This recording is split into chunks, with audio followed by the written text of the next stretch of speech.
Hello, everyone. Welcome to the February installment of our VSA webinar series. I'm Sarah Mitchell, your webinar moderator. Today's webinar is called Creative Control, Arts, Self-Determination, and Student-led IEPs, and is a part of a monthly webinar series that comes out of the Office of VSA and Accessibility at the John F. Kennedy Center for the Performing Arts. This series addresses topics related to the arts, disability, and education. If you would like to view live stream captioning of this webinar, you can follow the link you see on this slide and in the chat box of the control panel located on the right side of your screen. Before we get started, let's make sure that you are familiar with the GoToWebinar control panel on the right side of your screen. This control panel can be hidden by clicking on the orange arrow in the top left corner. If you need to leave the webinar early, you can exit out of the program by clicking on the X in the upper right-hand corner. A recording of the webinar will be available afterwards so that you can catch up on any parts you miss.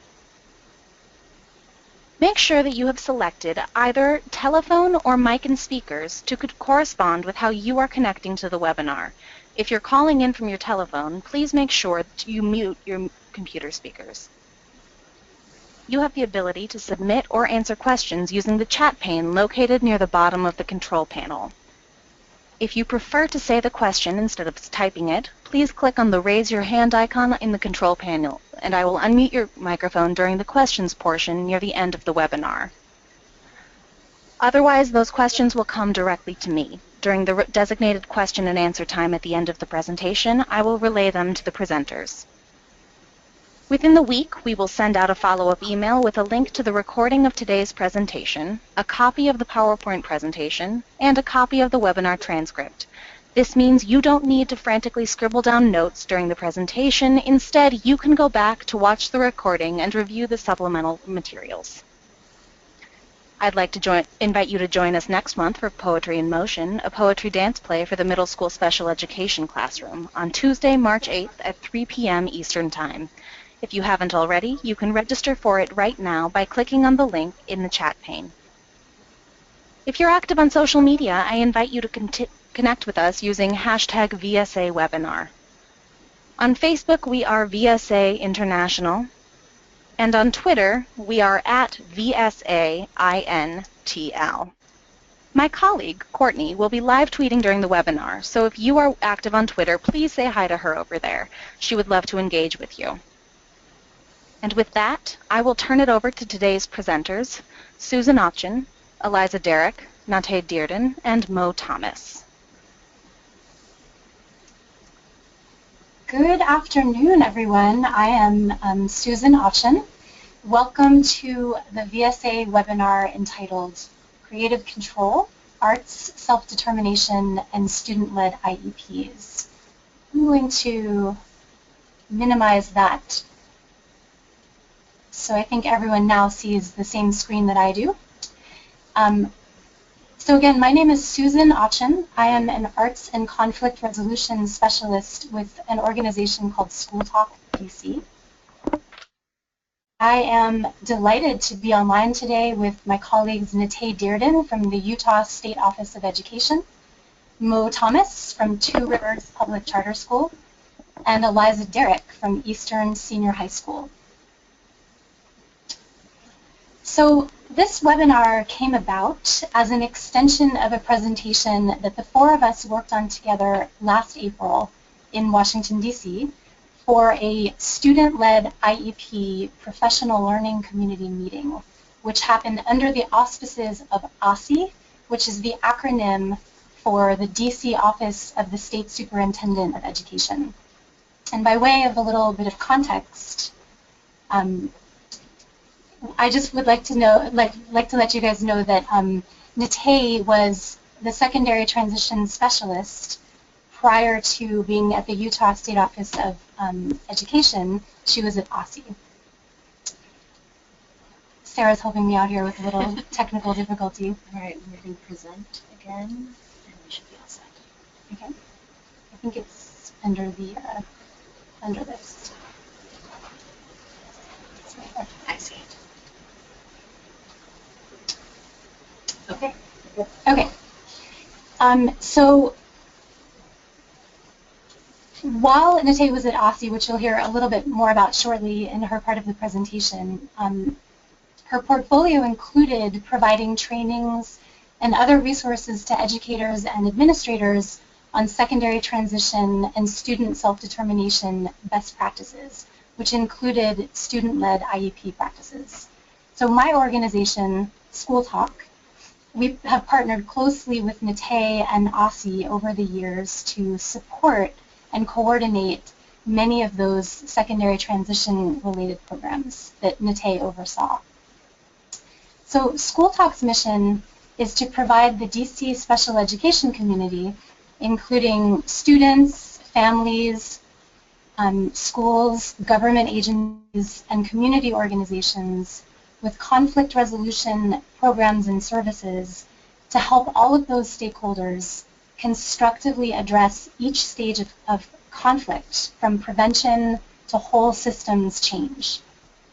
And since student self-determination, which is the underpinning of what student-led IEP practices are about, is very much about preventing and resolving systems-wide conflict, it ensures that students with disabilities can and must make their own decisions about their post-school life.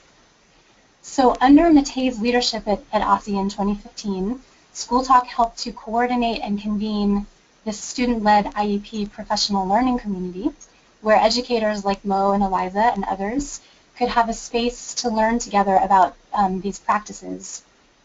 And for our first meeting, we tapped Mo and Eliza to share their expertise about how the arts can be integrated into student-led IEP practices as ways for students to explore and express their strengths, preferences, needs, and interests, as ways for them to actually participate in their IEP process and to achieve their IEP and transition goals. So we would feel successful in our webinar today if we knew that in telling our story about the arts and student-led IEP practices, we could provide the following takeaways to you listeners. The first one being, what is self-determination, and what do student-led IEP practices look like? The second one being that arts equal strategies to document and assess student IEP goals. And the third one being that arts equal ways to cultivate student self-determination and participation in their IEP process.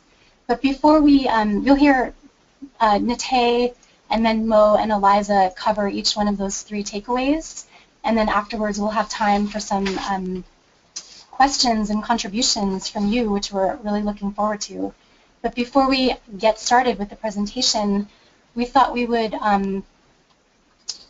find out more about you and your students and what you are doing currently in regards to student-led IEP practices. So we have some poll questions here that Sarah will help us with, I think. And the first question is, if you could tell us all that apply about the students that you teach, what's their age range?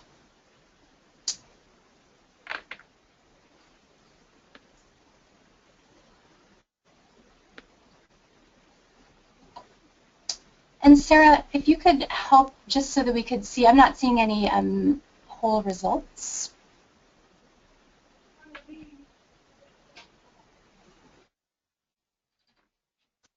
Absolutely. The poll results are coming up in the poll section of your pane on Citrix. I think it says polls, and then there's one popping up right now.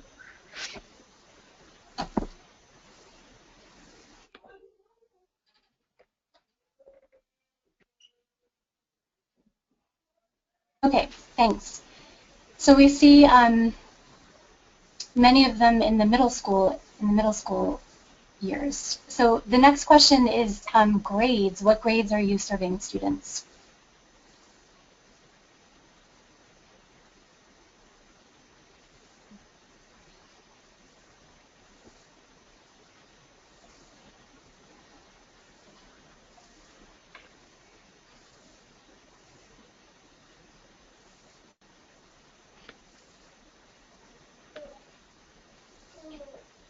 Okay, so it looks like still middle school grades. That makes sense.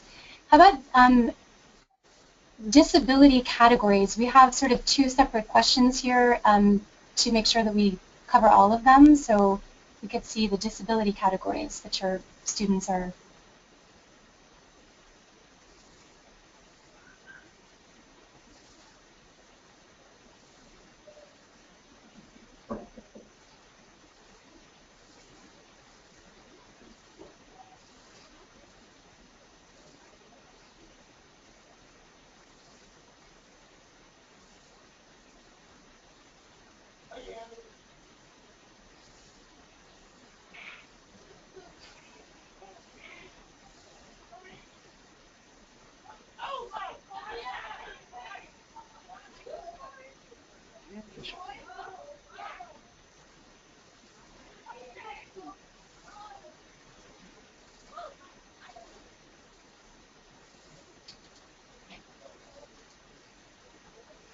I'm actually not seeing any results in the.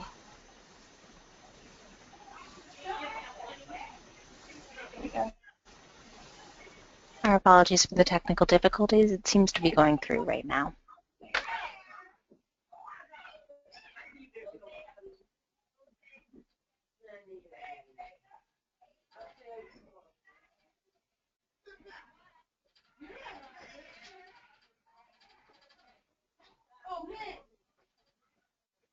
So it looks like on my screen that there are a number of you who are serving students with multiple disabilities. Intellectual disability is also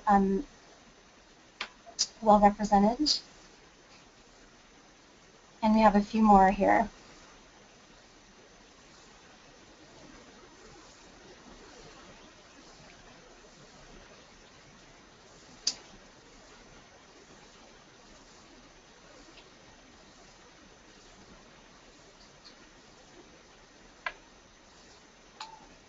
Looks like a lot of representation in speech and language impairment as well. Okay, let's go to our next question then, so that we can hear a little bit more about who's on the line with us. I'm going to change to the next slide.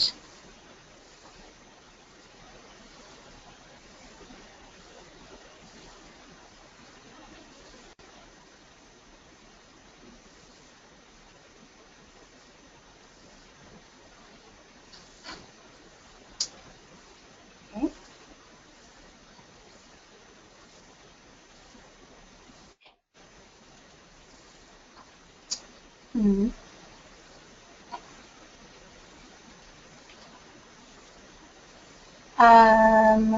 How long have you been implementing student-led IEP practices for your students?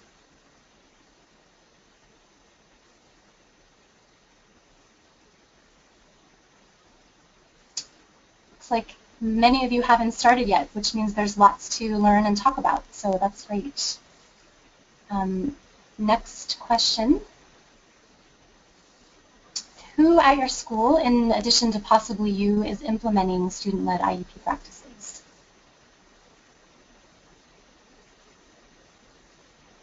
This is Sarah Mitchell jumping in again. It seems we're having a couple of technical difficulties with our poll questions, but if you are able to access them, please do just select all that apply. Right, so it looks like teachers are really the main folks that you're in your communities who are implementing these practices, transition and special education coordinators as well. Great. So let's do, I think this is our final question here. This question, how can your students participate in their IEPs? We'll be talking a lot about that in the next 45 minutes, but here are some options.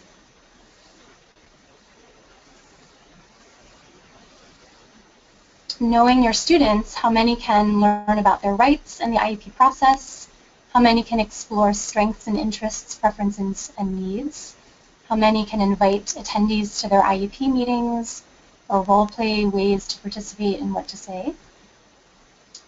So some interesting results. Looks like Exploring strengths, interests, preferences, and needs is, a lot of you have that possibility with your students. Also learning about rights, inviting people to their meetings.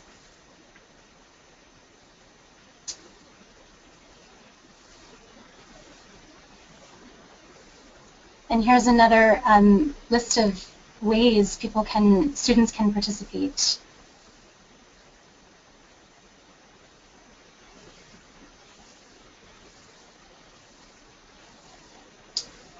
So sharing samples of work from class, that's a big one.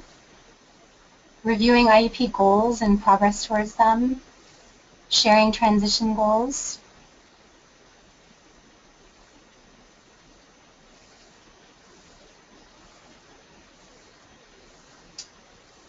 Okay, great. Well, this gives us some good information who's joined us in the webinar today. I am going to go ahead and turn the webinar over to Nate Dearden.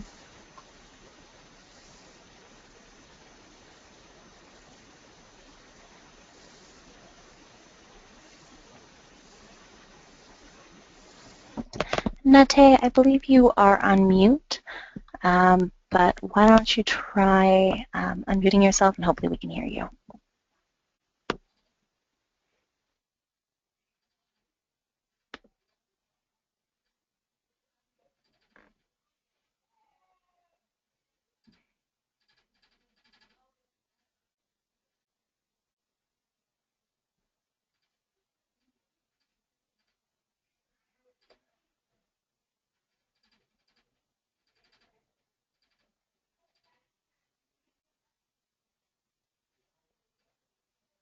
Hi, can everybody hear me now? Okay, I'm excited to just share a little bit with you. So I'm going to lay the groundwork for kind of what self-determination is and how we ended up doing student-led IEPs to build those self-determination skills among our students. So if you could go to the next slide, Susan. As Susan mentioned, in the District of Columbia, my job was to support school districts, including charter schools and public schools, and preparing our students for what they were going to do after high school.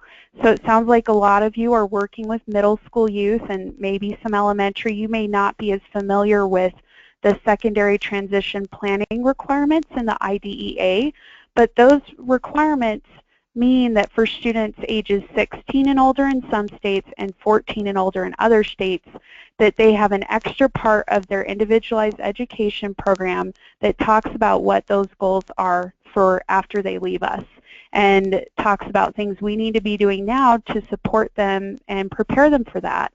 And so I often share this slide in a lot of the trainings and presentations I did because I think it, well, I hope illustrates that beyond what's in a paper plan, we want all of these successful outcomes to be available to our students, and that includes employment, that includes training, college for some, friendship and dating. And as we looked at all of these things, what we discovered is that self-determination was a vital component of our students being successful in any of these outcomes. Next slide. So when I was newer to this work, I wasn't entirely aware of what self-determination meant. And so there's a few different definitions floating around out there, but this is one of them. And self-determination for our students means that they know themselves, they know what they want their future to look like and how to plan for it, and they're able to identify the supports they'll need to be able to have that control in their life. Next slide. So Dr. Michael Waymeyer, he's one of the prominent leaders in the field in terms of researching self-determination among students with disabilities, and he defines it this way. Self-determination is a characteristic of a person that leads them to make choices and decisions based on their own preferences and interests, to monitor and regulate their own actions, and to be goal-oriented and self-directing. So I think as you think about that prior slide where we showed some pictures of future interests for our kids, they need these skills that he's pointed out. And later on in this webinar, as you hear from Eliza and Mo, I think you'll notice, activities and things that they're doing with students to help them identify these things and build these skills. Next slide. Another reason why we were really attracted to this theme of self-determination was that the research supports it, that as we look at students with better self-determination, they are able to advocate for themselves, and as they're involved in their IEPs and their special ed planning processes, we see increased family and also general education teacher involvement, and we know that that's something that's lacking sometimes in the IEP process. Next slide. So there's a lot of research out there. If you're a high school person and you're looking to do transition planning for your youth, there are also a lot of assessments, some that are free, some that you can pay for, that kind of help you measure where your students are at. And that's because there's some good research out there showing that students who have stronger self-determination skills have better academic outcomes. They are more likely to access that general education curriculum, and they're more successful in independent living and employment situations. And so as we thought about this and saw the research and saw what some other states were doing, this is something that we wanted to build with our kids because we want these same results for them. Next slide. I don't know what your experience has been. Now I've been in special ed in a few different states, and everybody has strengths and everyone has challenges, but I think you'll find districts or schools where you'll see one of these two pictures. And I found this from someone else who gave a presentation one time and just thought it was a really helpful way of looking at things. The idea is that when we do all of the planning for our students, once they leave us, they are less likely to be successful. And I think you can look at the picture on the right of the student who's directed their own driver's ed program, that she appears confident. She's proud of her accomplishments. And so just kind of, some silly little pictures, but to drive home that point that when we think of special education planning, most of our kids have maybe been involved since they were young. And the special ed system, we do so much wraparound and so much services for students and families. So when you think about kids leaving us after high school, it can be a big change, and it can be very difficult if we haven't allowed them to take the reins and kind of direct their own path, especially as they're getting older and more capable. Next slide. What we were finding when we first got started with this, and this is something I've seen in multiple places, is that regardless of whether a student knows they're in special education or knows what an IEP is, they may still not recognize that they have a disability. They may not know what an IEP meeting is or the reason for it. Even for some students who are involved in their IEP meetings, they may not really be participating in terms of helping to make decisions. And many students were unaware of what the expectations were for them during an IEP meeting, other than to sit there and, be quiet and have some professional behavior. So next slide. As we decided that this is something we wanted to try out, we did that in the context of our secondary transition community of practice, which is a group of folks from different agencies, different schools. We have self-advocates, we have some parents, just kind of a range of people who voluntarily come together once a month to work on transition-related projects. And we had seen what Virginia's Department of Education has been doing for the past 10 years. Excellent work with students and getting them involved in their IEPs and developing more self-awareness. We also work with NSTAC, which is the National Secondary Transition Technical Assistance Center, and what we developed was the Student-led IEP demonstration project. So that included learning from Virginia, what Virginia told us was that film was a really important part of their process. And so we actually got some schools together to try and pilot this student-led IEP process, and we filmed them in the process, and some of those films are available on YouTube to watch and see what we learned.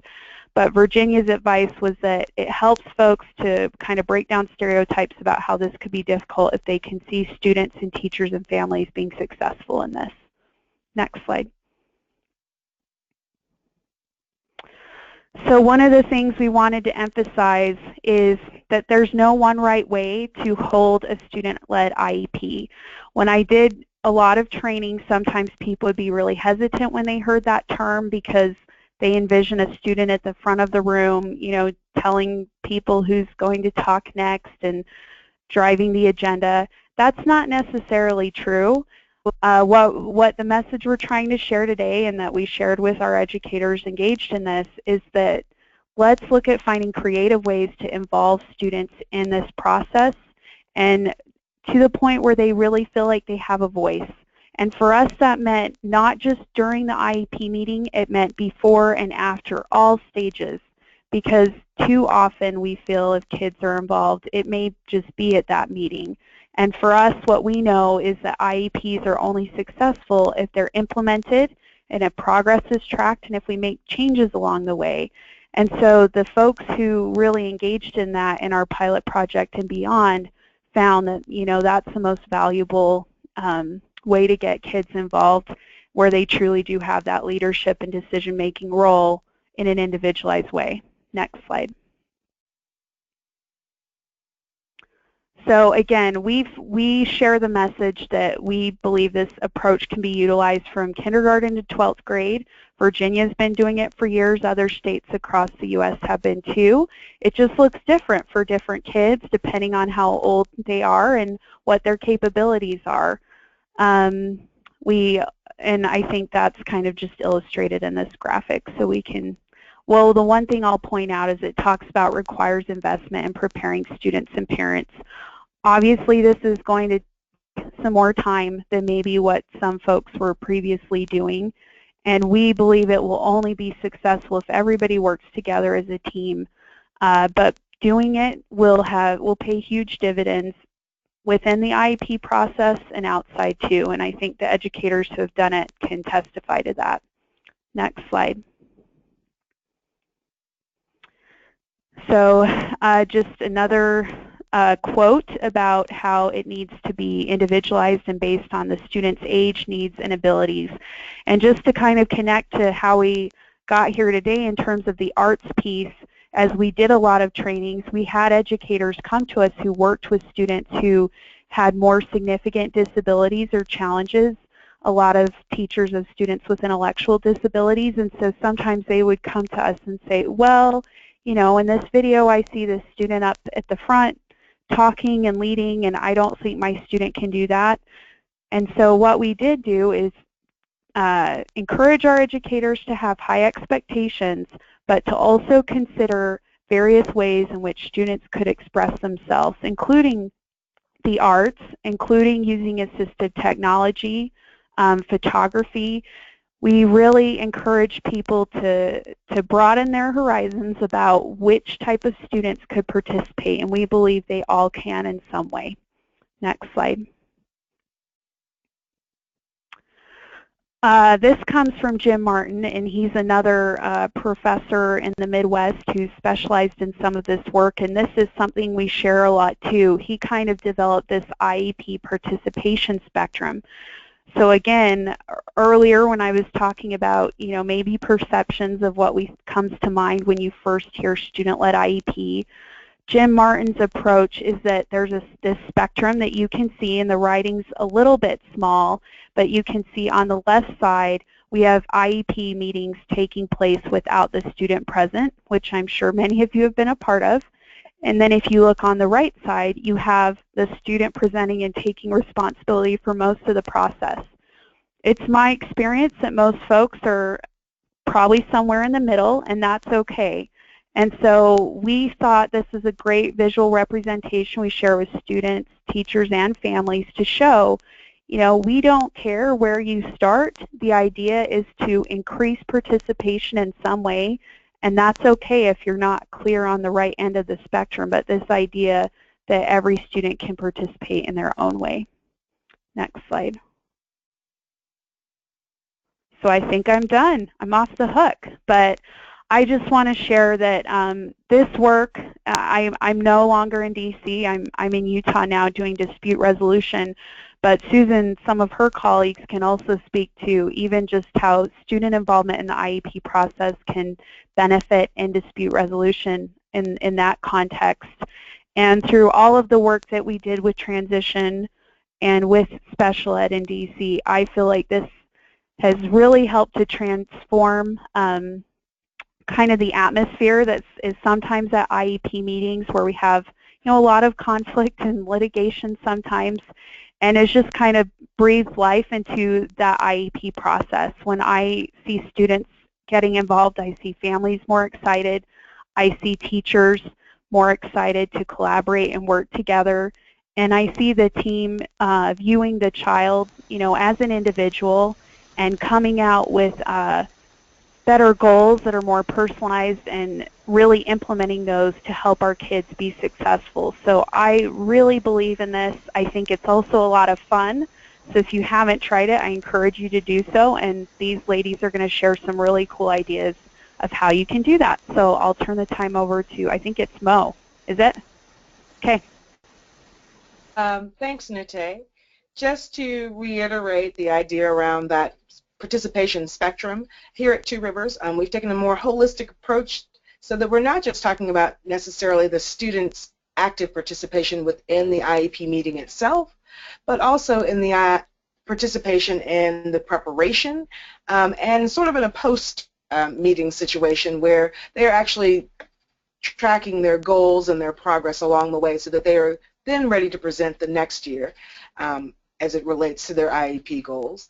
And in that participation, we realized that there were various ways to utilize the arts, not just as a means of expression as students are preparing for that meeting, but also as a means and a way for students to track their progress, as a means of documentation and assessment as students are meeting and mastering their IEP goals. So we've used the arts in that form. A couple of the things that have popped up on your screen right now are the ways that we've done that, and I'm going to address each of those ways in today's presentation. Next slide, please. Starting with role play. We've used role play in a number of ways with our students. First of all, we can use it to help them become aware and be prepared for what's going to happen in the meeting setting. I think a lot of students become quite anxious around this idea of what I'm leading an IEP meeting. I've never done that before, so the role play comes into play in terms of preparing them. It's also used as a means of helping students realize some of their behaviors. So particularly when we're talking about behavioral goals that students may have on their IEPs. Role-playing actually takes on a more lighthearted approach to addressing some of those really difficult behaviors that we may be seeing in the classroom. So if we are, and of course you've got an established rapport with your student, but in the ideal setting, we're able to do a role play to talk about some of those really challenging behaviors and some of the strategies that those students can then use to improve those behaviors in the classroom. It can also be used as a means of instruction. We've often videotaped some of our times together and then talked about, here's what we saw happening maybe in the instructional period. Here are some of the things that we're working on. If we look back at that video, we're able to use it as an instructional piece, and students are able to glean some information from that. Also wanted to talk about memoirs. Next slide. Yeah. So we had a student in particular who was given a writing assignment in the general education classroom, and we use creative writing as a means of artistic expression as well. And this particular student was asked to write a memoir. In fact, the entire class was, around a moment that changed their lives or an activity that changed their lives, hopefully for the better. And this student actually chose to talk about his participation in the student-led IEP process. Not only was it a great essay, a great memoir, I should say, about the process itself, it actually ended up being a means to track his ability to master several of his writing goals, which was an area of weakness for him. He has shared his IEP memoir, and it was actually posted and published as well. So he's actually shared it at another presentation that I've done on student-led IEPs. But he talks about the process and his interaction in this process of being part of his student-led IEP for several years here at Two Rivers, and how that has changed his life and his outlook on his education. So not only was it a reflective piece for him about this process, it was also a means in which we were able to see if he met his writing goals. Next slide. I know this seems super intimidating. We're not asking anyone to rap on the spot. This is actually another means of, again, seeing how students are meeting and mastering goals. We've used arts as a means of expression for projects and presentations. Again, also tracking evidence. This particular idea came from a student who did not necessarily want to participate in his IEP. He had some apprehension around the number of adults talking about him and talking about some of his weaknesses, and so he wasn't quite willing to sit in the meeting, but he was willing to participate and give some of his input. We had an actual school-wide assembly that was taking place, and he had been asked to be one of the MCs within that assembly. And he was trying to come up with creative ways to present all of the information. It was actually around vocabulary, where students dress up as particular vocabulary words. And he wanted to incorporate his large vocabulary in some way. He had been chosen for that role, particularly because he was a dynamic student, but also because he loved words. And so in his presentation, he decided to create a rap. Well, it turned out that the students started to create the rap, and he started to use some of his elaborate vocabulary words in order to get students excited about this assembly. He came to me one day and he was like, you know, this is actually meeting one of my goals. My goal is that I use at least 3 or 4 academic vocabulary words that are grade level appropriate within my speech or in my writing. Can't we use my rap as one of those pieces of evidence? And indeed we did. So that was his other piece of contribution, bit of contribution to his student-led IEP. Even though he wasn't in the room, he actually, his parents were able to listen to his rap and see that he had met and mastered that particular goal. So again, using the arts as a means to create projects and as presentations, which are also evidence of masteries of goals. Next slide. Another great anecdote about students being able to use their artistic abilities as a means of collecting evidence and providing assessment. I had one particular student who loved to write. She was definitely an artistic student who was fluent in theatrics as well as in music, but really took an interest in writing, particularly creative writing. She was in a creative writing class here, and she was constantly writing. Even in her spare time, she was writing. And so this was truly her means of expression. But when it came around to the time when we were preparing for her IEP meeting, as we looked at her current IEP, she was like, oh, there are several of these goals I've mastered. And I was like, really? You know, usually when we're talking about mastery of goals, teachers are providing a lot of data. And she said, I can provide data. I was like, well, okay. I said, you know, we're going to be looking at this. We're going to leave these goals here for now, but we'll look at them during the meeting. And if you have data to bring at that time, that would be great.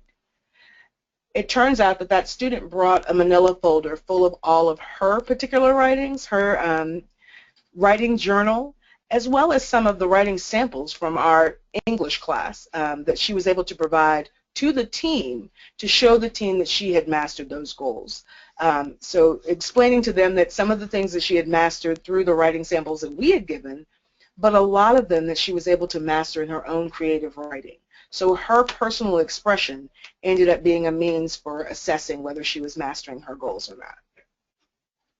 Next slide. I know that we all think about PowerPoints as a presentational mode for student-led IEPs, and they very well can be. A lot of my middle schoolers in particular love the Prezi, which is the moving PowerPoint. And it serves as a way, they have thematic motifs there that you can use to create your presentation. So it serves as a way to express themselves through that thematic piece, but as well they're implementing and providing information that speaks to their goals and their participation within their IEP.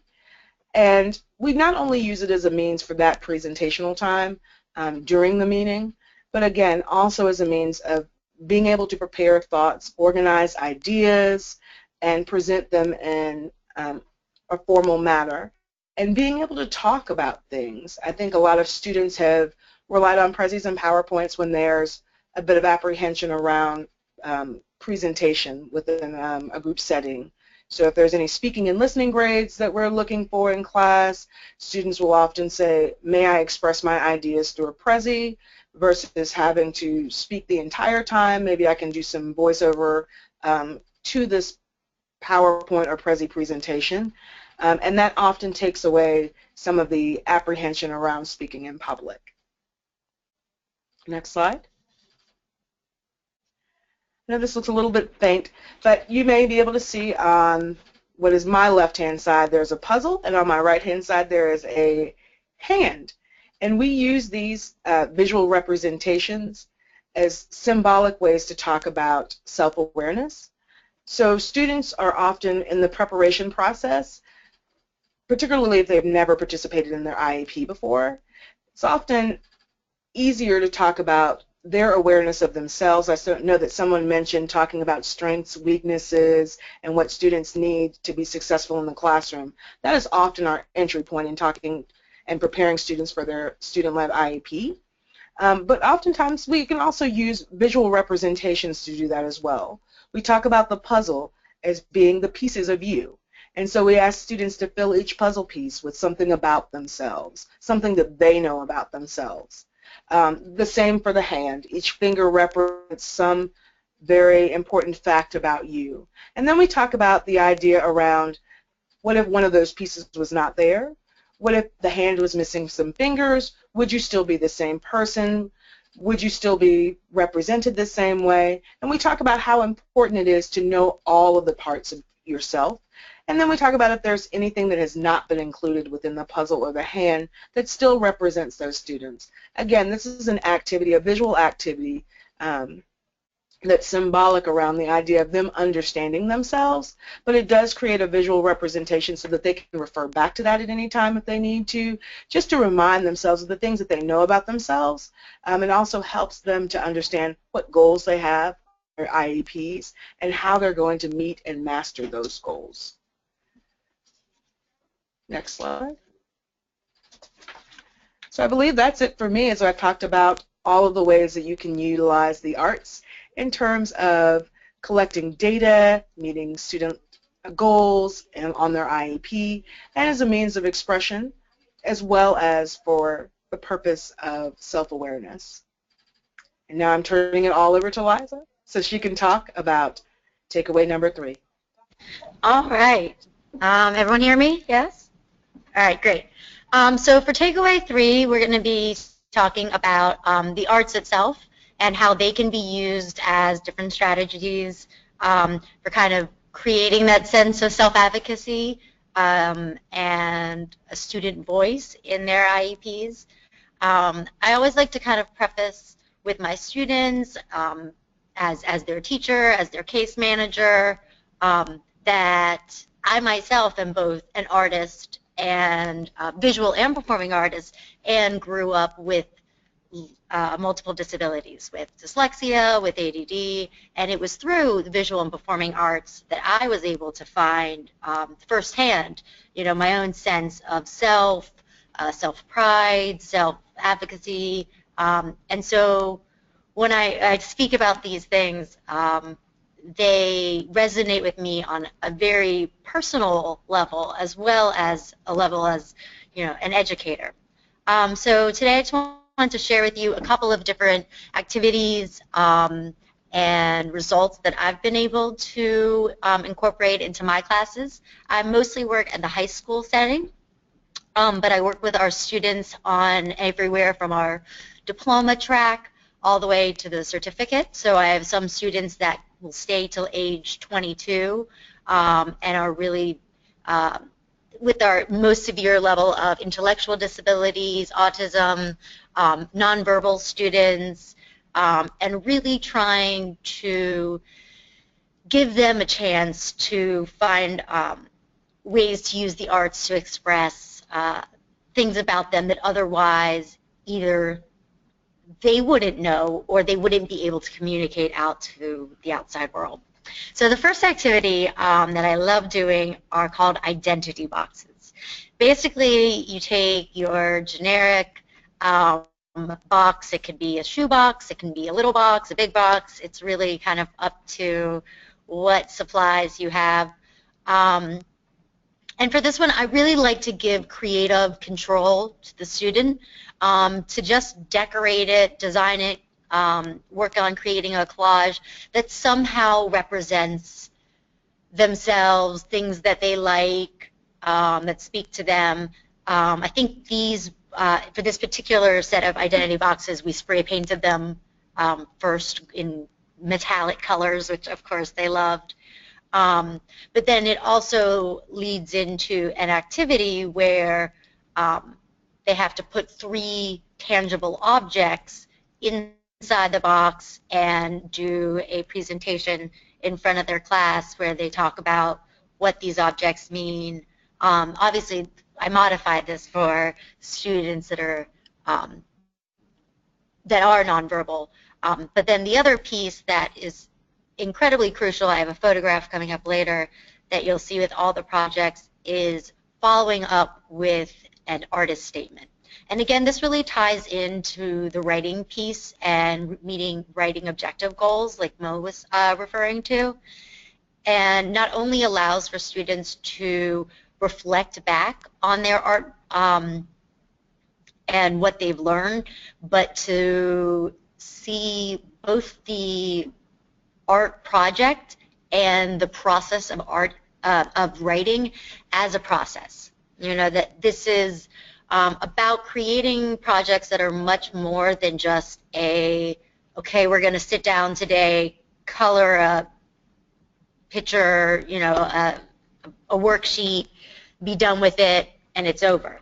That these are longer projects that they're invested in, that they've worked on for months at a time, that they have artist statements that they've created, and then we display around the school in a gallery setting, allowing the children then to do gallery walks and to speak on which pieces of each other's that they like, and the number of skill sets that it kind of is addressing, both with their verbal communication skills, their written communication skills, and that ability to kind of self-express their own interests is incredibly powerful.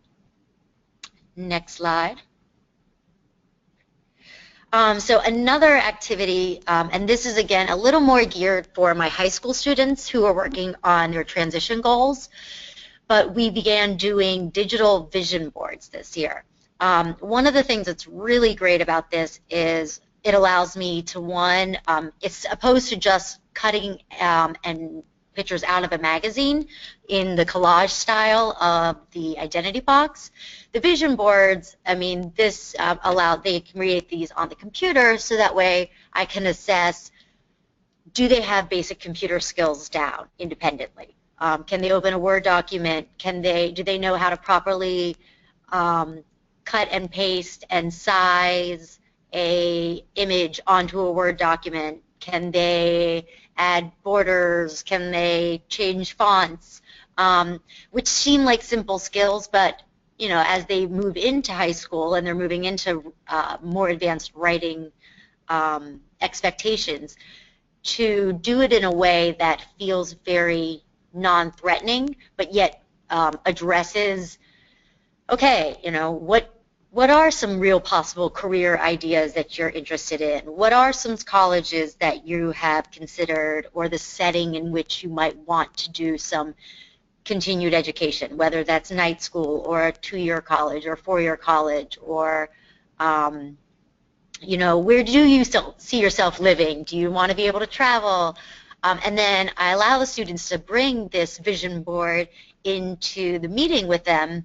And so when we get to the transition section, it's not just me, you know, reading off to the parents, you know, a list of objectives that we've come up with, of goals, but that gives them an opportunity to have something guided in front of them where they don't feel nervous, they know what it's going, they have visual representation, and kind of gives them a platform to help organize their thoughts.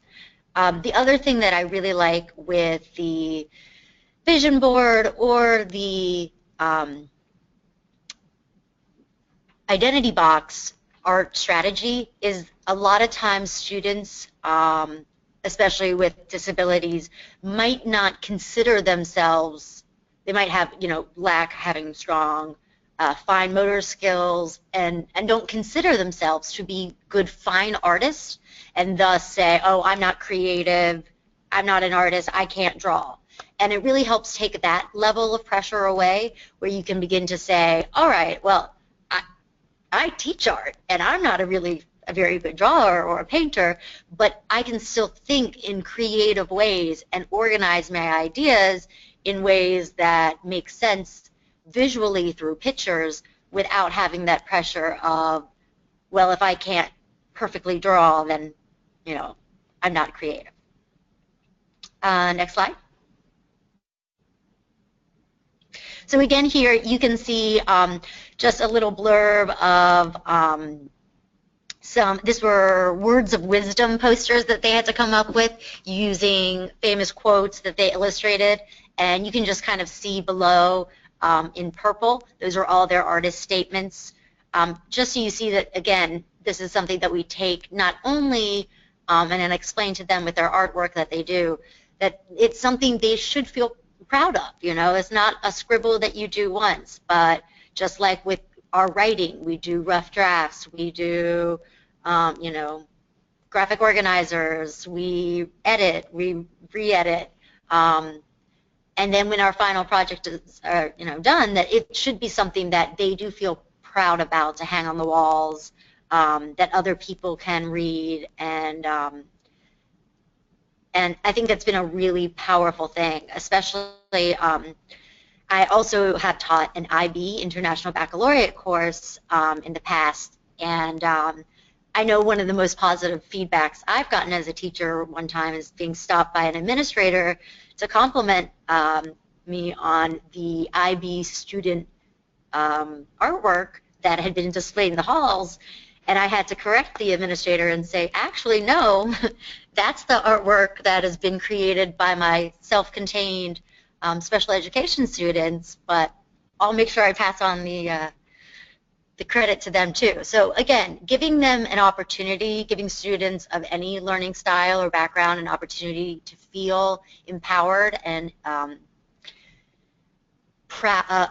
just pride of what they've done, and I think can just help them leaps and bounds gain the self-confidence they need later when it comes to time for them to speak, whether it's in a meeting or for a job interview, or really preparing them for these next steps in life. Next slide. Okay, yes, so you can see, again, just I love this one, Oscar Wilde, be yourself, everyone else is taken. So I just a quick glance as to some of the ideas, and really helping them hone in and embrace that idea of, you know, the dory just keep swimming, you know, not giving up on yourself. I mean, what might look like a simple cartoon drawing on the one hand, if you get deep into the artist statement, you reveal a much more powerful and in-depth meaning that the student gained from it. text. Okay, so then there's also spirit animals is an activity that I did, just talking about, again, and this is something that for younger students or even middle school students that are kind of doing that whole sense of self-identity, talking about symbolic qualities that can be associated with different animals, and letting them explore and experiment with different mediums. Here they've used Sharpie, marker, and oil and chalk pastel. And then again, of course, they had to do their artist statement, which is again working on their typing skills, their computer skills, and allows them to kind of give another insight into their personality. Another one, and again, the coat of arms activity, I think this is a great one. One, I don't know what it is about tinfoil and Sharpie markers, but kids go crazy over it.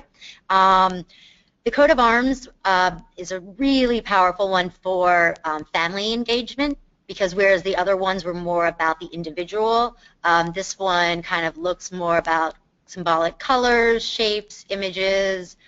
We do a history piece with this as well, so you can integrate across the curriculum as well. But one of the most powerful experiences I had with the coat of arms activity was actually with a nonverbal student who, in 3 years of teaching him, I hadn't heard him speak an entire word. And after this activity, he did write, but I learned from him that he considered himself to be strong, brave, loyal to his family, all through his use of symbolic images and colors. And so it was just such a powerful moment as a teacher and an educator to use and utilize the arts and writing in a way to kind of give a voice and open up a pathway of communication for a child who otherwise often was overlooked or not given a voice. Next slide. And then one of the last things is this year I had the opportunity and joy of actually speaking on a panel with a student of mine for the Kennedy Center VSA for an art opening they had. And it was just one of the highlights of my teaching career so far to then see all of these activities. The boy that's seated in the blazer there next to me was on the panel discussion, and to listen to him prepare and talk about how important the arts were for him as a student with disabilities. And then the student standing, another student of mine, actually didn't even know that he was going to be called on. He was called on the spot, put on the spot, and spoke so eloquently about his experiences with the arts and how it had helped give him confidence in a dance class setting that is inclusion. And so again, anytime we can actually, as a theater major, I was often talked about how to take something from page to stage, and the same is true even more so as, an performing arts and visual arts teacher, to take it from the classroom, but then to real life scenarios where our students are equipped with the skills and the motivation they need to get up and to speak eloquently and with pride of the work they've done and the talents and the gifts that they have to offer.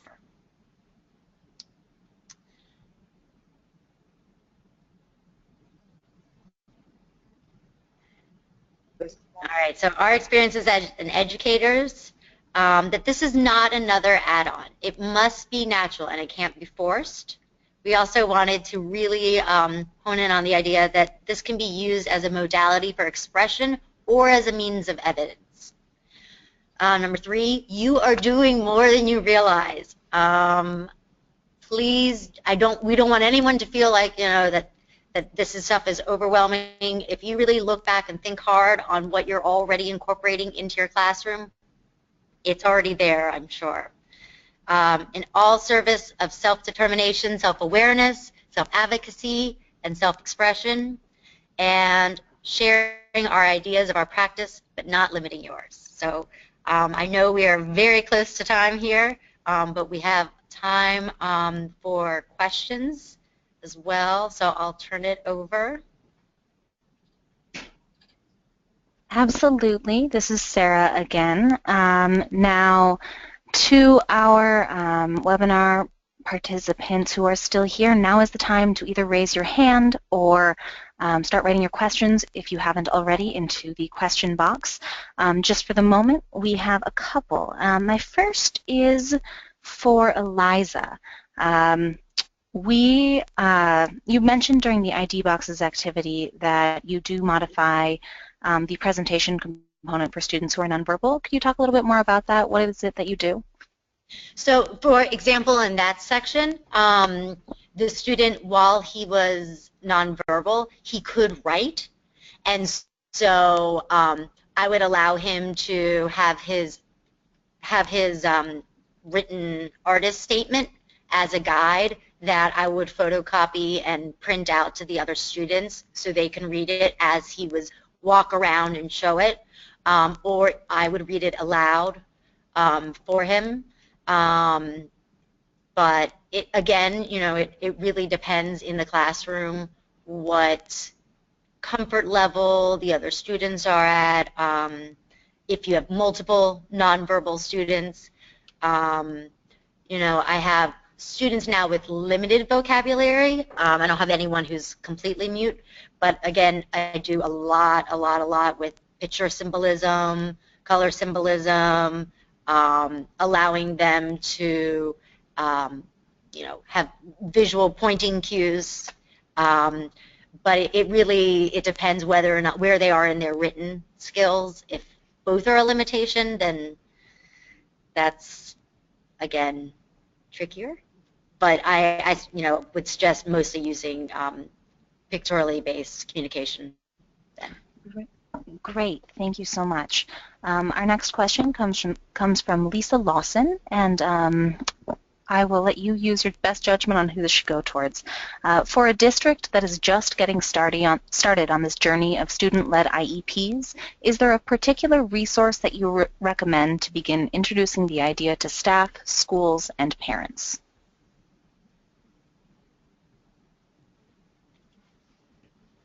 Sorry, Nate, I think you're unmuted now. Oh, that's fine. I can let others speak up too, but just as we mentioned, we really look to Virginia. They have a project called I'm Determined, and they have a website that is full of resources. When we asked them how they got started, they said it was one teacher with 2 students and his wife at another school with 2 students. And so what they emphasize to us is start small. I think to Eliza's point at that last slide, kind of think about what you're doing already and how you could build on that. And then again, Virginia shared with us that film examples as well as student testimonials or examples are the most powerful in sharing and getting others excited about it. So we'd suggest starting small with 1 or 2 kids, using those resources, and then using those students and those teachers to spread the message so that you don't bite off more than you can chew, and you can learn also what they learned, because different districts and different states have, you know, little things that apply to them or that they do differently, and so then you can really make it your own process. If you're curious about the videos that Nate mentioned earlier, please feel free to be in touch with me. Mo has some resources too, Nate. The 3 of us, probably Eliza too, could point you in some direction. That's great. One thing we can do is we will reach out about those and disseminate them along with the other materials from this webinar. Great. Great. Well, you know, since we are a couple minutes past 4, we are about ready to end the webinar for today. Thank you all so much for joining us. Now, Our webinar participants that are still here, we would love it if you could remain on the webinar for just a couple moments longer so that you could complete a short evaluation survey that will open when you close the window from the webinar. We really appreciate your feedback. And last but not least, thank you so much for joining us. For questions or comments, please feel free to contact me by phone or email. They're both up on the screen, but my email is spmitchell, MITCHELL, @kennedy-center.org. Or you can find me by phone at 202-416-8873. Thank you all so much for joining us, and I hope you have a great day.